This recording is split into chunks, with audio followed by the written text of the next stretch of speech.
bit frustrated. White wants to put that rook behind the pawn on h4, and the pawn is going to rumble up the board, up the runway. Rook a3 by Hikaru, pinning the pawn on c3, and Magnus brings the king back to d2. Hikaru desperately generating counterplay on the queen side, fiddling and twirling that pawn. Rook up to g3 by Magnus, offering a rook trade.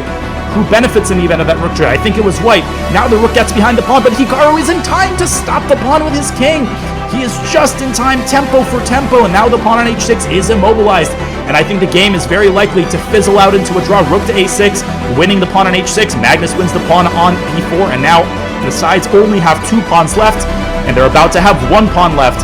King to e2, rook e6 check, back and forth go the rooks. Rook takes d5, rook takes f2. This is a dead draw, even though Black's king is further away from White's pawn than White's king from Black's pawn, because Black's rook is more than capable of holding that pawn back, and the sides repeating moves, looking at each other.